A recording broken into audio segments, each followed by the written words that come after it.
নমস্কাৰ, আজি মই এটি সাধু ক'ম। সাধুটিৰ নাম ফেটি সাপ আৰু কাউৰী।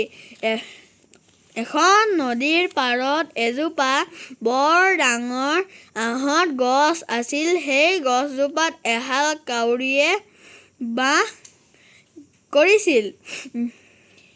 এবাৰ ক'ৰবাৰ পৰা ডাঙৰ ফেটি সাপ এডাল আহি গছজোপাৰ এটা খুৰুঙত বাস ল'লেহি। তাকে দেখি মাইকীজনীয়ে মতাটোক ক'লে, ফেটি, ক'ৰবাৰ পৰা এটা সাপ আহি আমাৰ এই গছজোপাৰ খুৰুঙত বাস লৈছেহি। কেতিয়াবা আমাৰ বিপদ ঘটাব। তেতিয়া কথা শুনি মতাটোৱে মাইকীজনীক ক'লে, আমি হ'লো উৰণীয়া পক্ষী, সিনো আমাৰ কিনো হানি কৰিব। মাইকীজনী মনে মনে থাকিল। দিন বাগৰাৰ লগে লগে কাউৰীহালে সেই সাপডালৰ কথা পাহৰি গ'ল। এদিন কাউৰীজনীয়ে দুটা কণী পাৰিলে। এসময়ৰ পৰা তাৰ পৰা পোৱালি জগিল।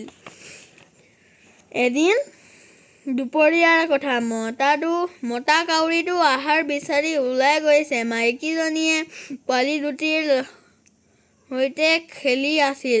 তেনেতে অকণমানি দুটিৰ এটিয়ে ভোক লগা বুলি ক'লে। তাই ওচৰৰ গাঁও এখনলৈ আহাৰ বিচাৰি ওলাই গৈছিল।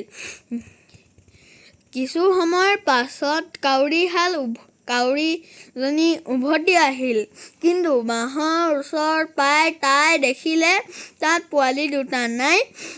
তাই ৰ'ব নোৱাৰিলে। কা কা কা কৈ তাই ইটো ডালৰ পৰা সিটো ডাললৈ বগাই পোৱালি দুটি বিচাৰিবলৈ ধৰিলে। তেনেতে মতা কাউৰীটো আহি পালে। সিও অস্থিৰ হৈ পৰিল। এটা ডালত ভয়ংকৰ সাপডাল দেখি ভালদৰে চাই তাই গম পালে যে সাপডালে কিবা এটা গিলি আছে। তাই বুজিবলৈ একো বাকী নেথাকিল। তাই ইনাই বিনাই কান্দিবলৈ ধৰিলে। মতা কাউৰীটোৱে মাইকীজনীক ক'লে, তুমি দুখ নকৰিবা। এই সাপটোক শাস্তি দিয়াৰ কিবা এটা ব্যৱস্থা মই কৰিম। তাকে শুনি কাউৰীজনীয়ে ক'লে, তুমি হলা দুৰ্বল পক্ষী, তুমিনো তাক কেনেদৰে শাস্তি দিবা? মতাটোৱে ক'লে, কাইলৈ পুৱালৈ বাট চোৱা। পিছদিনাৰ ৰাতিপুৱাৰ কথা। কাউৰীহাল থকা গছজোপাৰ পৰা অলপ দূৰত আঁতৰৰ নৈৰ ঘাটত উপস্থিত হ'ল সেই ৰাজ্যৰ ৰাজকুঁৱৰীয়ে পিন্ধি থকা অলংকাৰবোৰ নৈৰ পাৰত খুলি বান্ধৱীৰ সৈতে গা ধুবলৈ নৈত নামিছে। এনেতে চেক বুজি মতা কাউৰীটোৱে উৰি গৈ ৰাজকুঁৱৰীৰ হাড় এডাল ঠোঁটেৰে তুলি ল'লে। তাকে দেখি লিগিৰীহঁতে হৈ চৈ লগাই খেদি আহিল।